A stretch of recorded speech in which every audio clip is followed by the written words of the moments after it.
Okay, we will call to order our Committee of the Whole for January 26th at 4 p.m. We'll start by recognizing that we're holding our meeting on the unceded traditional territories of the Sechot and Hoopachesit First Nations today, and also want to recognize that we have Freeman of the City, Ken McCrae, in the audience today. Ken, it's been so long since we've seen you in the audience, but we haven't had a lot of opportunity for audience lately, so that's right, you have lots of pictures on the wall,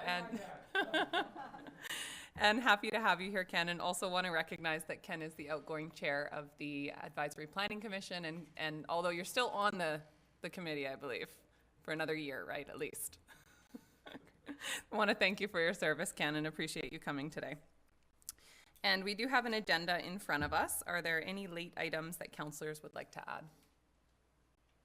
Seeing none, any late items from our corporate officer? No, Madam Mayor. Thank you. Would somebody like to move approval of our agenda? Move approval. Moved by Councillor Paulson, seconded by Councillor Solda. All in favor? Carried.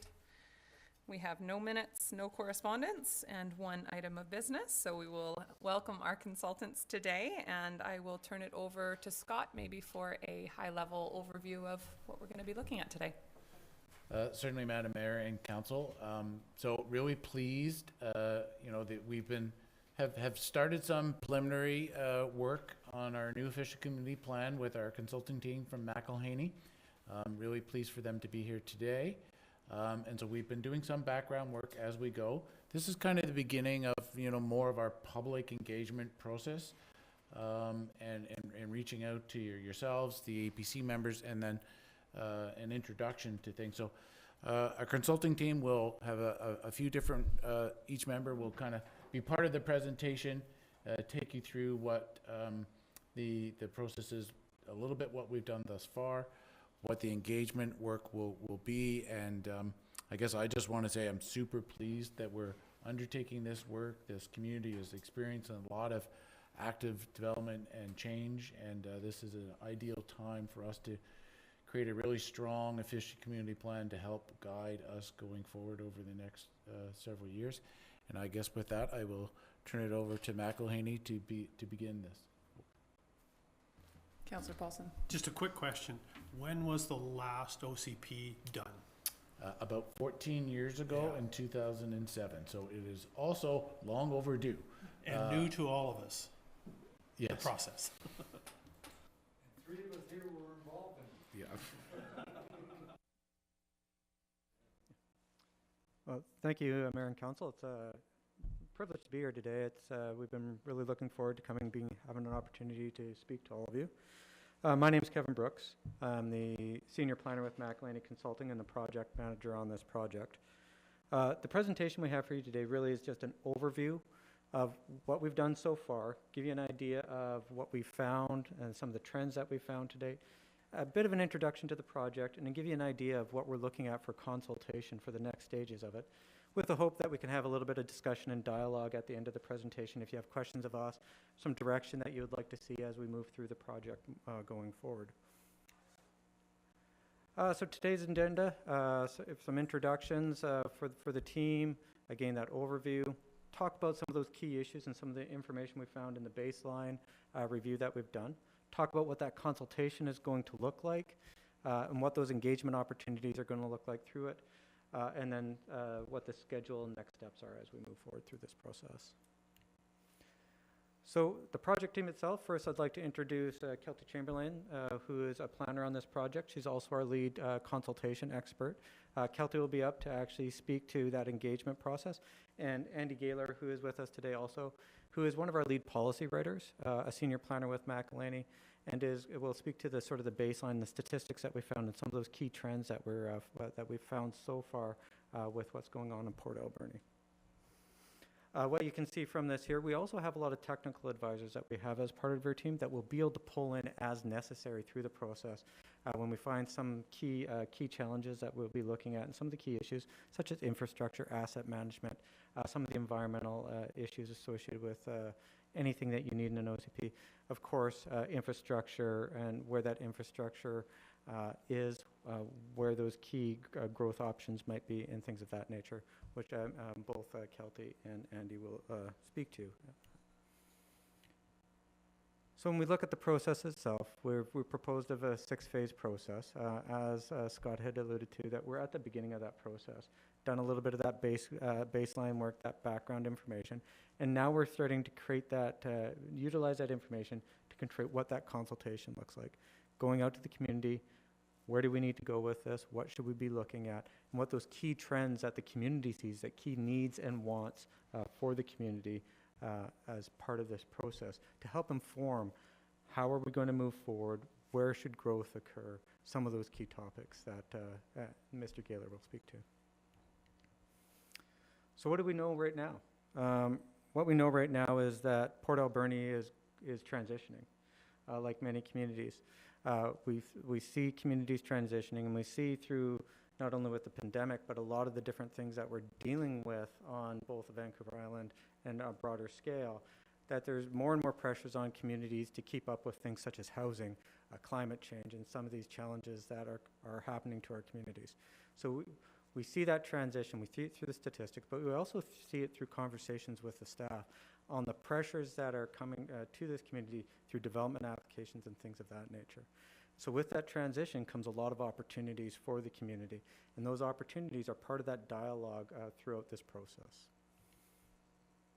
So we have some key questions that we need to ask yourselves, we need to ask APC, we need to ask the community of how the community sees the city in the future. Where is housing? What kind of housing? What about employment? Where should that employment be located? How do we deal with that as part of this process so people can openly provide their comments to us so that we can capture that information and roll that information into the overall policy framework to help your staff, to help yourselves, help the APC make decisions moving forward for the community itself. So with that, I'd hand it over to Mr. Gaylor to go over that baseline information and to give you a little bit more context of what we found out so far from the statistics and some of those conversations with the staff.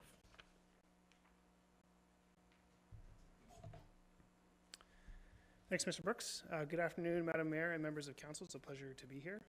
Andy Gaylor, I'm one of the policy writers on this OCP. Just a bit of background. For the previous 4 years before my stint with McElhaney, I was the development planning manager at the City of Campbell River. So certainly, I see a lot of parallels with what the City of Campbell River and what Port Alberni is experiencing, just with respect to the complexity of development applications and the workload. So certainly very excited to be part of this OCP project, working with your staff and yourselves.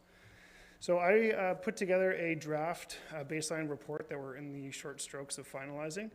That baseline report is really that piece to provide that context and background, which will then be used to inform our public engagement process. So it's the intent is to provide a little bit of information to get the creative juices flowing and provide some opportunities to take a look at some of those broader themes and have some robust conversations about how the city ought to grow. So 3 focuses in our baseline report, looking at some demographic and housing profile information. Then we gleaned some statistics from the city's development and planning statistics, looking at building starts and number of units created. And then we're providing a little bit of an overview of some potential growth options as they relate to residential development moving forward. So here we see some statistics gleaned from BC Stats with respect to population. So historically, the city of Port Alberni has witnessed some population decline, beginning from 1981, which was the city's peak population at around over 20,000 people. Between the years of 1981 and 2000, that population declined roughly 16%. From 2001 to 2014, really see not a lot of growth happening. And then obviously since 2014, 2015, seeing quite rapid growth in population with over 1,000 people relocating to the city in that time. Obviously, we're anticipating that trend to continue since 2020, particularly given the city of Port Alberni has some relative housing affordability. That housing affordability obviously is changing quite rapidly. I'm sure you've all seen your assessment notices and lack of supply. And we're also seeing some trends like many smaller communities in BC. The pandemic has brought opportunities to work remotely. and we're seeing a migration from larger city centers into more smaller regions like the city of Port Alberni. Demographic profile. So again, grain of salt, these statistics are drawn from the 2016 StatsCan data. I would like to point out that there is some new 2021 StatsCan data coming out in February that we will make sure that our baseline report and the OCP reflects the latest and greatest information. But just to give you a sense of some of the age characteristics of the city, a little bit older population. 2016, the median age was almost 49, which was up from 46 in 2011. The household size is a little bit smaller than the BC average, around 2. And we're also seeing a majority of households being 1-person or 2-person households. Related, there was a little bit a smaller household income compared to the BC average, and that's what we suspect is a shift in the local economy from a more resource-based economy to more service and retail, which are generally lower-paying jobs. Housing, no surprise here. We're seeing a majority of the housing in the city of the city of Port Alberni as single detached. That age of housing stock is aging. 78% of housing was constructed before 1981. So it's getting to a point where a lot of repairs are needed as that stock ages.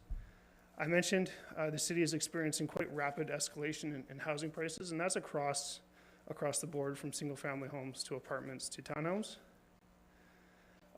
That same pressure is still being felt in the rental market as well.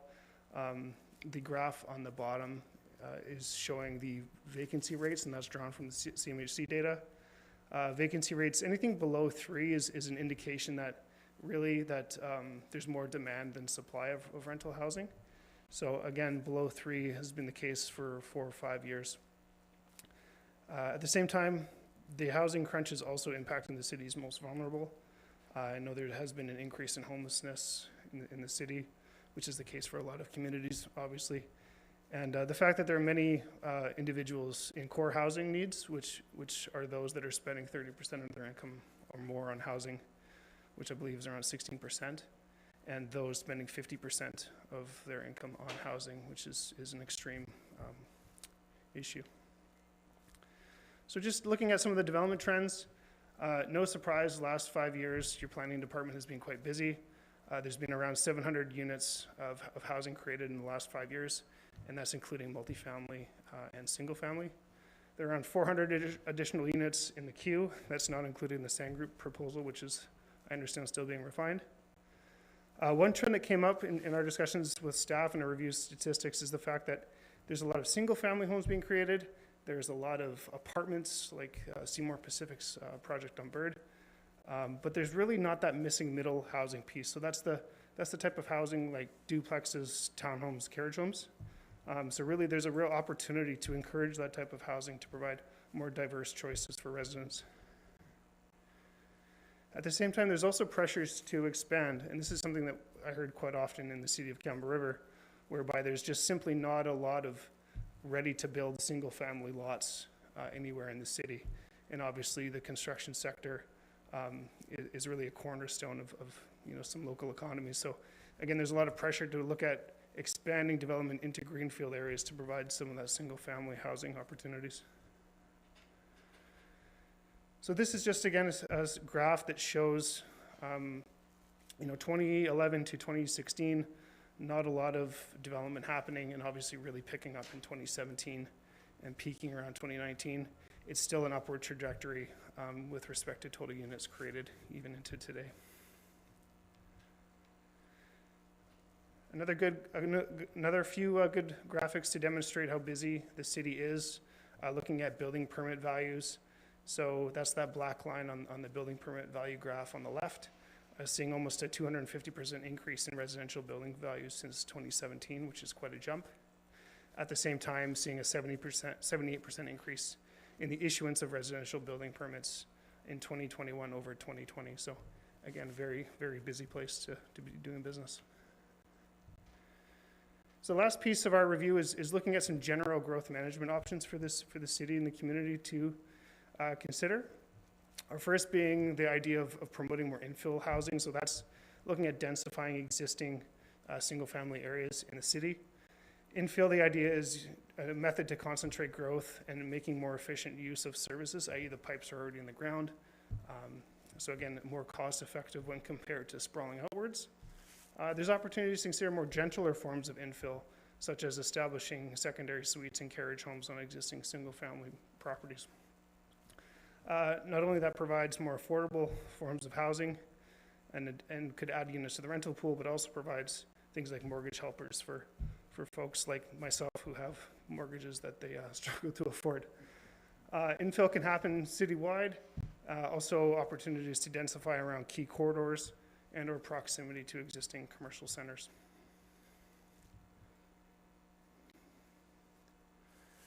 Another concept that we've considered is looking at the existing neighborhood commercial centers. So for example, 10th and Redford, and really trying to focus on providing density in and around those existing neighborhood centers.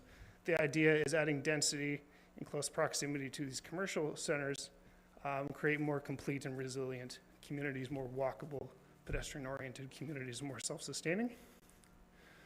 At the same time, there's also an opportunity to look at the concept of providing future neighborhood centers, perhaps in areas that don't have any existing commercial development. And again, the idea is if you provide more commercial opportunities, hopefully there's a less reliance on auto-oriented forms of development and at the same time reducing greenhouse gas emissions. Finally, another concept that we looked at is really focusing some growth in our urban centers. Those are the areas that could likely sustain more large scale and more dense forms of development. So looking at heights of 6+ stories, opportunities for mixed use projects, that kind of development. And finally, I mentioned that we have heard reports of really a lack of single family lots available for contractors to build on.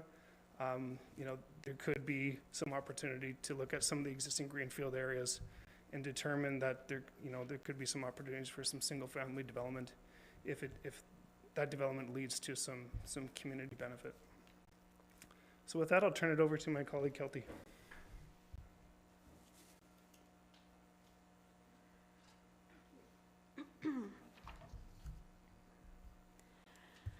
Thank you, Madam Mayor, Council. It's very nice to be here in person today, and very pleased to present the communication and engagement plan for this project. As you can see on this slide, with the 6 phases that are taking place, there are 3 stages of engagement. And so this is a very important part of this OCP process. And the important part of that is the delivery of the promises made to the public during consultation. It's a part of the International Association of Public Participation, the standard for public engagement and consultation.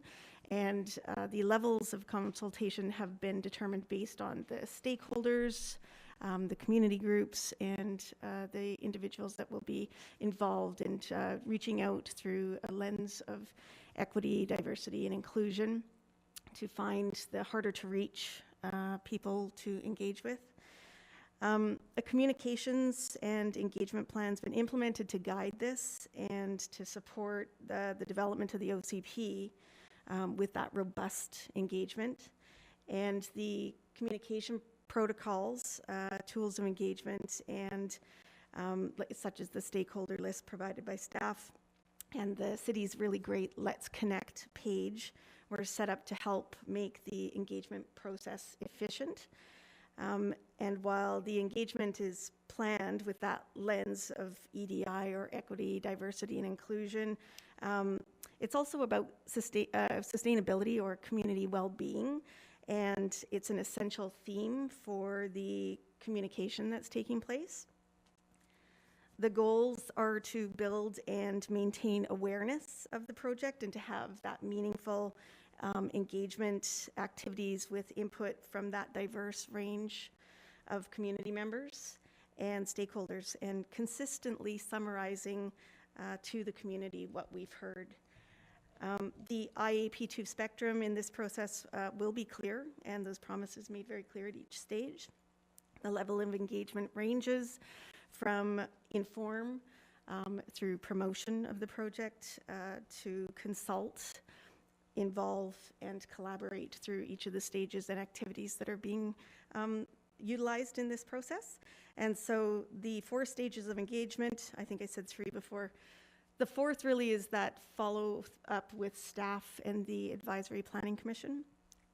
But we've completed stage 1, as Kevin mentioned, and in the learning phase, which informed the background report, which you've now heard from Andy.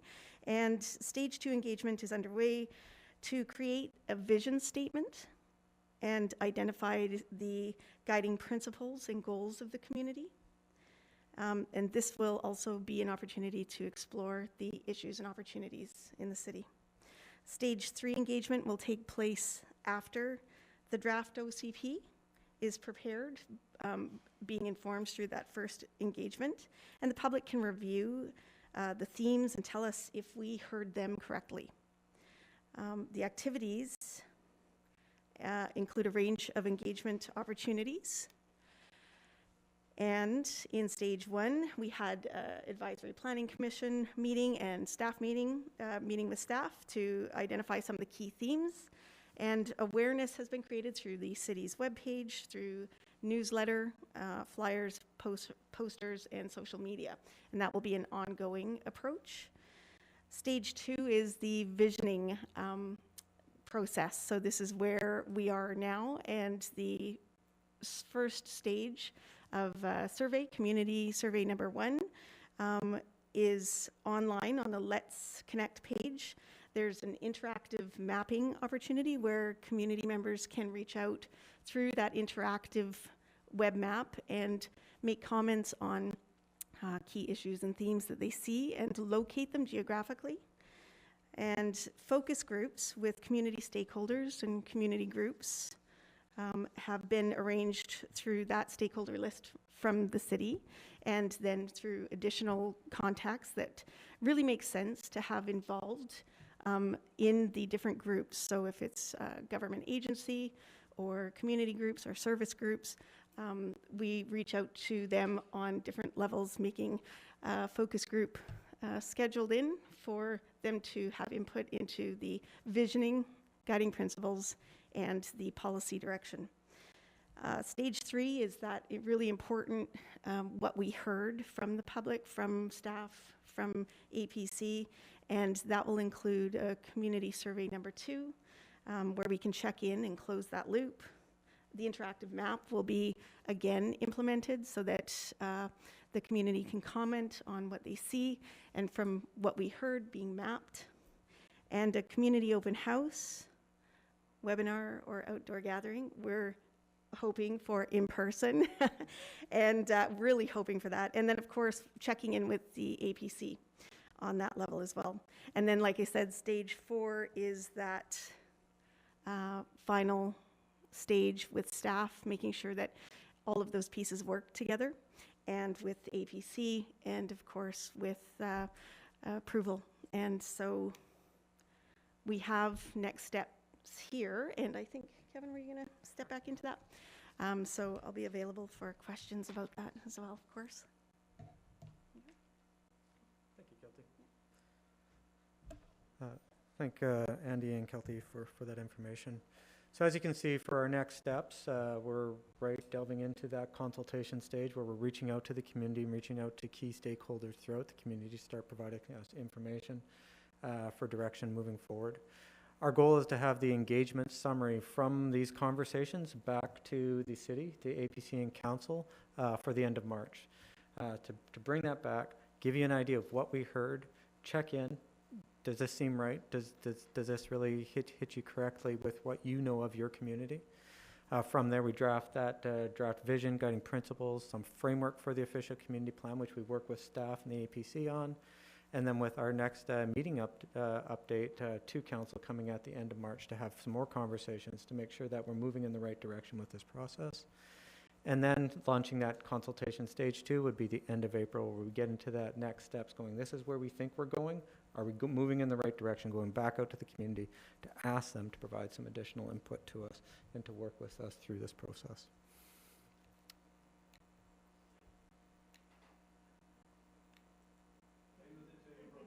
Yeah, I know, exactly, it's like, yeah, so I'm not too sure how we'll get through those next 100 slides. With that, what we're here today is, do you have questions of us? Are there things that we've missed or things that you could provide us some additional information on that will help us through this process? Are there key things that you have seen that you would really want us to address as we work through this process over the next few months to make sure that we capture what this community is really looking for? Thank you very much, and all three of us are open for any questions you may have. Well, thank you so much for the presentation to all three of you. We will start with council questions, and I'll start with Councillor Paulson. Looking at your maps and everything, I think we need to make it really clear that the city has boundaries. You know, we have to work within that box or boundaries, and something that wasn't mentioned is the possibility for boundary expansion in the future. So we may want to have that dialogue. Maybe I'm getting way ahead of myself here, but if we're looking 10, 15 years down the road, I think it's something that we need to talk about, if nothing else. It's not an easy thing to do, boundary expansion, but once you've infilled your current boundaries, and if you're bursting at the seams, you have to have options. So just a thought. Yeah, and I think that just to add to that, it's a really good point that many people who live in our community don't know where the boundaries are, or don't recognize maybe that they live in the regional district and think that they live in the city. So even just making sure it's clear for community members to know which part of the Alberni Valley they're a part of and which part we are focused in on right now, I think is really important. Yeah, thank you very much, Madam Mayor and Mr. Paulson. Excellent observation. Yes, boundary expansion. When we talk about growth and growth management, the idea of boundary expansion and that should be part of that conversation. And a framework should be put around what boundary extension looks like for this city and some criteria around how you consider that, right? Boundary expansion, like you said, it's a challenging process. So having some criteria in your official community plan on what makes sense to, when it makes sense for a community to contemplate that is super helpful. And that's sort of the conversation that we've had with staff at this stage, is as we talk about this growth and growth management for Port Alberni, when does boundary extension then, or boundary expansion then become a reasonable consideration, and what that criteria may look like? And so we hope to bring forward some policy framework to council, the APC, and the community of what that might look like for you. Thank you, Councillor Corbeil, and then Councillor Poon. Thank you, Madam Chair. One thing I didn't hear was industrial lands. And without the boundary expansion, it's very difficult to find industrial lands within the city of Port Alberni. Did you guys give that any thought, or have you looked into that at all? Through Madam Mayor, I'm just going to stay up here instead of sitting over there. Yes, it's actually, we had an excellent opportunity today to actually have a great session with staff this morning and a tour of the community too, to look at some of these key issues. One of the major conversations we had was around that industrial land, where it exists now, what's happening to that land now, and where those opportunities may lie. And you're very correct. Maybe that is one of those areas where it does then make sense to look at boundary extension in the future. So it's something we're just getting our heads wrapped around now, so we don't really have an idea of what the direction is going to be. But it has to be a key conversation that we do over the coming months in regards to where does it make sense, what kind of land is needed, servicing and all that kind of stuff that goes along with the fundamental needs of industrial uses.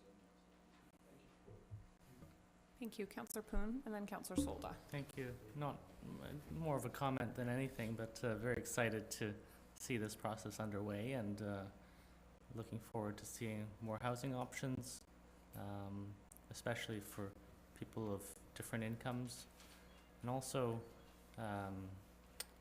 look forward to seeing the city grow denser and taller rather than seeing more urban sprawl. Thank you, Councillor Solda. Thank you, Madam Mayor. I was with Ron on that one regarding industry, but there's also light industry. We don't, there's nothing out there. So, and that's been an ongoing issue. So that would be really nice to look at it. Affordable housing is my biggest thing even for single people, you know, just to be able to purchase a house when you're graduate and you're 2 years out and you want to get into your own place, forget it.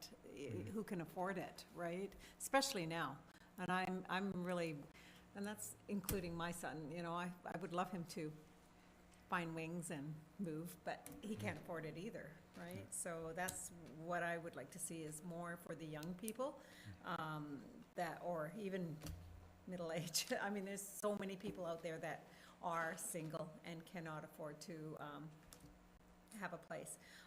Regarding the community engagement, you're talking about one open house, or are we looking at more than one? Because everybody has different work schedules and stuff, so I would like to see more than just one open house if we can do that. Thank you, through Madam Mayor. Yeah, we have multiple opportunities for meeting with people. One thing that Ms. Chamberlain didn't mention is that we are planning on doing some community walk shops also, where we're out in the community and we walk with people through the community. So there will be multiple opportunities for people to come meet with us online, and we're trying to provide a diversity of different options because of that exact reason. You know, we're quite aware of the basically different lifestyles. You know, people work shift work, people work, you know, different types of jobs. So there will be a range of opportunities for that exact purpose. I hope so, and that's good to hear.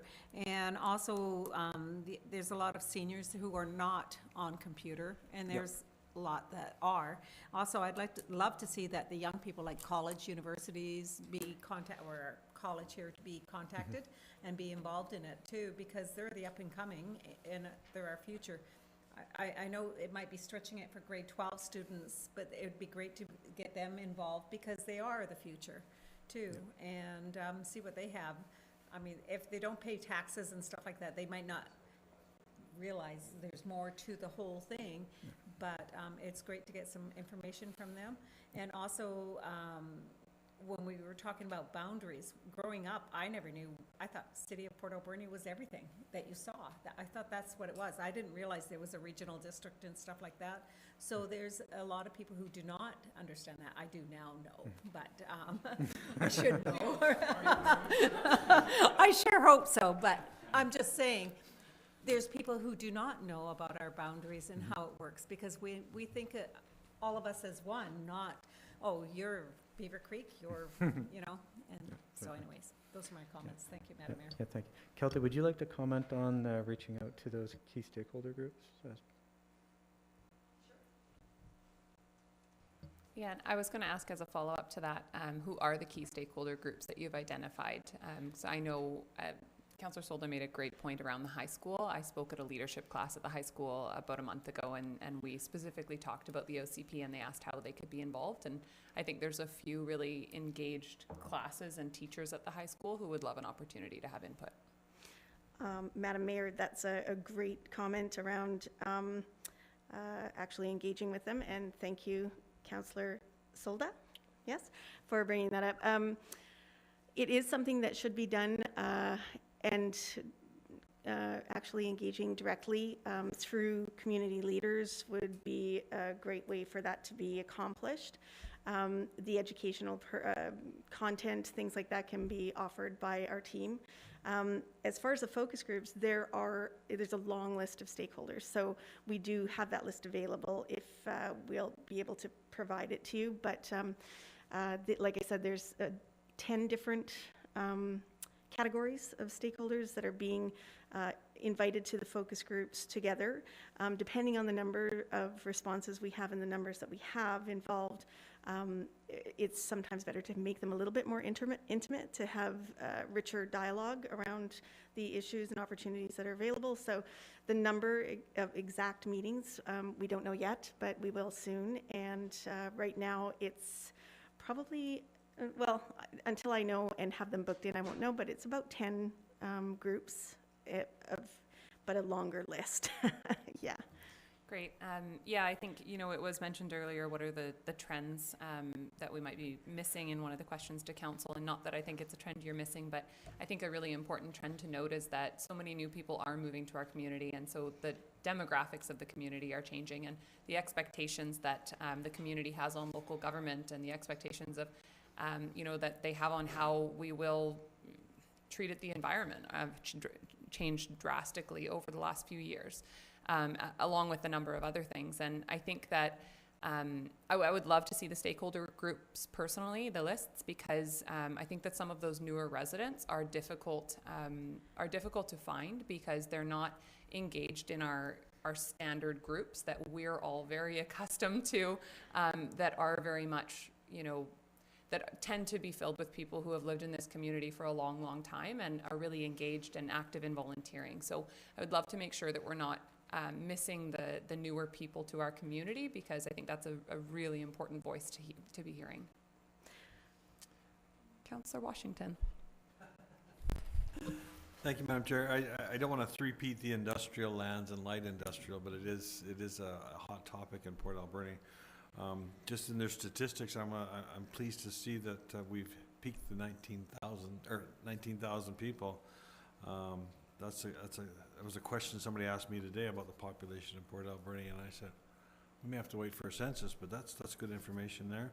And a little surprised that our houses are so old. But yeah, no, the industrial land, Councillor Corbeil and Sol have spoken about it, so we'll leave it there. Thank you so much. Okay, Councillor Solda. And just one more thing, the new people that are moving here, I mean, when you have dialogue with them, why did they move here? They'll tell you, and they love the lifestyle. They're here from where they're from, and I think that's really, I totally agree. We should be contacting some of our new residents and just be part of the new group. If you've just moved to Port Alberni in the last, 5 years, please come to this meeting, right, or any other meeting, but it'd be great to have them, as well as some of the seniors. But our seniors have a lot of information, but of the past, but we need to move forward on that too. So if I may, through Madam Mayor, I think growing the networks of communication is key to a really fulsome engagement process. So with the stakeholder list in hand, if we can grow that social capital and the networks that exist through the community and leaders like yourself in the community, we are open to including those groups and making sure that we engage with them. Great, thank you. Councillor Paulson.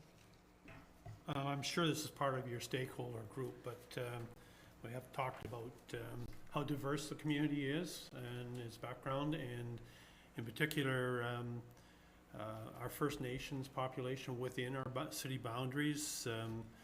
We're unique probably in Western Canada, where over 20% of our population is First Nations. And I think that's a huge part of the consultation process as you guys get to learn about our community. We are unique in that area. Like I say, I think it's around 23%, and that's one of the highest in Western Canada for First Nations population within a municipality. So there's a huge voice there to be heard. Just want to make sure that they're part of the stakeholder groups. Thank you very much. Thank you. Other comments, questions? Okay, seeing none, thank you so much. Really appreciate this overview, and it's helpful to see some dates and just a great opportunity as well to help the community understand what's coming so that they can be watching for these opportunities.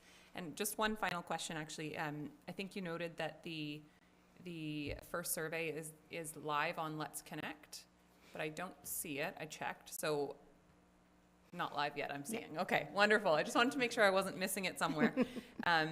Yeah, so that's great. I mean, that Let's Connect pa.ca page is a fantastic resource for our community that I know is heavily used. So looking forward to seeing it on there. Okay, thank you. Okay, Scott, anything else to add at this point, or I can go to public input if not? I think it would be appropriate to invite APC members and the public to ask questions, give some of their thoughts and guidance to us as we're really early in this process. So 100%, great. Yeah. Okay, so we'll go to public input and question period. Opportunity to ask questions, but certainly an opportunity to just share opinions as well. We do ask that you come forward to the microphone, state your name and address for our public record. I will call on Ken McCrae first. Gee, I haven't stood in front of council since I was president of Labor. That was a long time ago.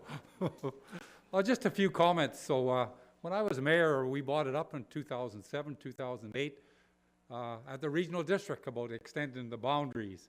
You can imagine what kind of comment we got from the people who were on the regional district at that time, because some of them were the people who actually started the regional district.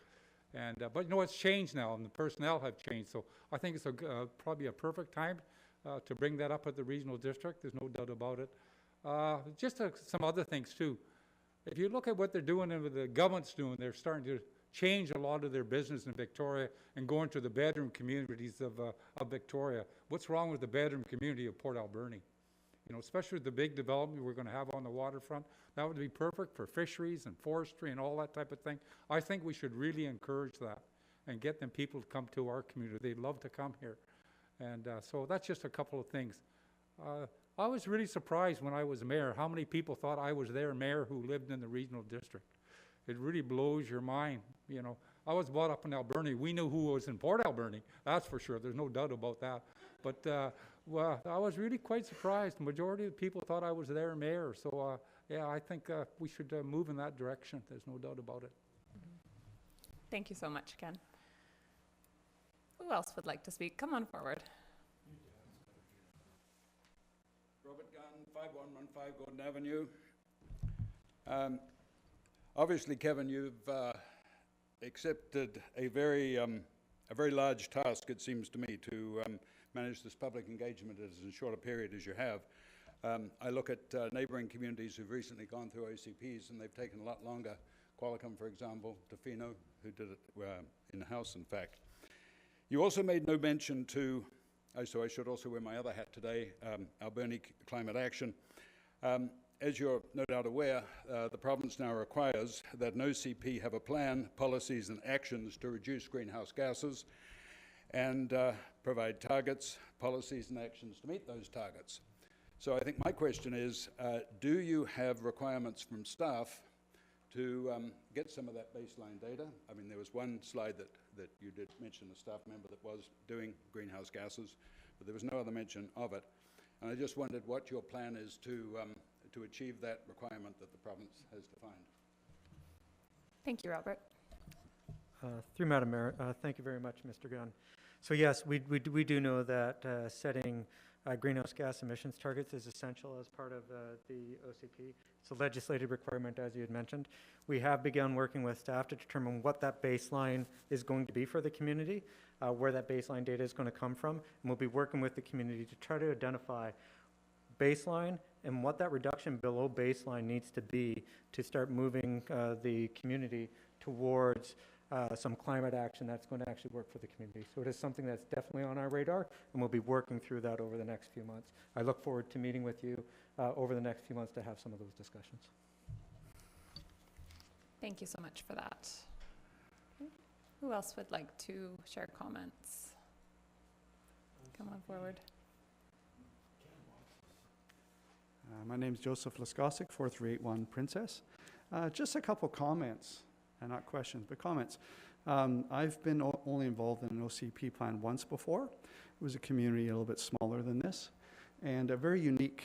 They actually called all the public together to a large gathering place, and I think this gentleman probably knows where that was. They all came together from the community, different members, and sat down at tables, so many people in each table. And they actually had key questions to answer. What do you want to see? And then they answered those, came to a consensus in that group of what to write down, wrote those down. That was all taken into consideration for the OCP. Really, really unique. I thought that's fantastic. The input was huge. A little different community perhaps here. I'm not sure you'd get that kind of response at an open house where people, it was over a fairly lengthy time. Here might be a little different. I'm not sure you get that many people gathering. You might. You know the community better than I do, you that have been here for quite a while. So the other thought is, how else could you engage? Because it's hard. That's the hard part. And then we all know people at the end then complain because they didn't have their input, and then they're not happy with the result. So the more input you have, the more broad scope to take into consideration, hopefully a happier community and moving forward in a good direction that everybody sort of can sort of vision. And I thought the other thing is, Port Alberni is full of volunteers, great volunteers. And is that something we could do as a group? Could we put that together quick enough? Probably not with this process. But we could say, okay, what are the key questions? What are some things that you want the public to have their input on? And knock door to door. There's enough volunteers, we could probably cover this whole valley with people going out and just asking questions and sitting down. Unbiased, here's the question, I'm not forcing you either way, what are your comments on this, what are your thoughts? That would be huge, but I don't know if we'd ever accomplish that. So just a couple thoughts on public engagement, how do we get that working a little bit more to a greater capacity? Thank you. I love that suggestion because for me personally, I do worry that we will only hear from the people who are engaged. Although we do have a good group of people in this community who are highly engaged. I remember a few years ago, we held a series of budget meetings, and we did them at Echo Center in a World Cafe kind of style where, you know, there was one counselor and one staff person at each table, a specific question at each table, and community members rotated around. And I couldn't even guess the number of people that we had in that budget meeting, but I think we were actually turning people away because of capacity, and it was a fantastic meeting. Not something we necessarily have to do every year, but I think for this purpose, people would come out. So, but I love the concept of, you know, maybe going door to door if there is capacity and volunteers to reach out to members of the community who may not even know this is going on because they don't follow the City of Port Alberni's Facebook page, or they might not read the newspaper. We have to find new ways to reach those people. So appreciate that suggestion. And I think for me, what's going to be really important as a starting point is that stakeholders list. But absolutely getting beyond that organized list and trying to find new ways to reach the community is so important.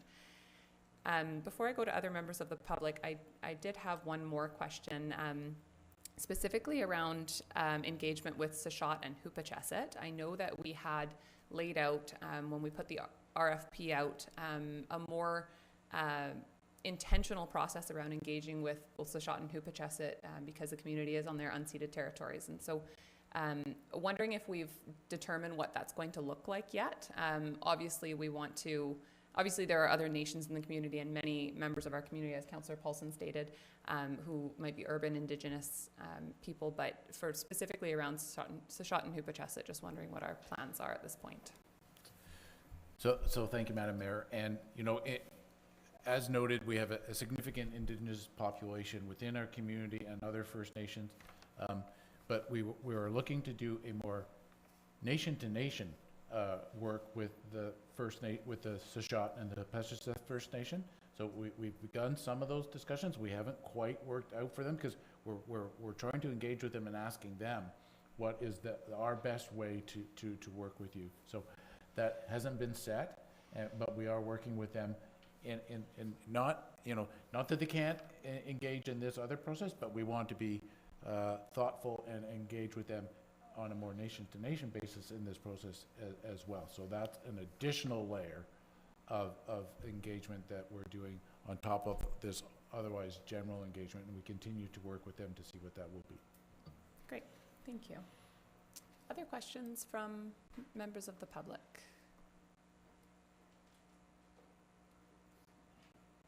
Okay, any other questions from members of council? Okay. Seeing none, thank you again to the three of you for attending today. Really appreciate just this first kind of opportunity for council and the public to see what the process is going to be, and really looking forward to engaging in more of these conversations as we move forward. And would somebody like to move adjournment? Moved by Councillor Solda, seconded by Councillor Poon. All in favor? Carried. Thank you.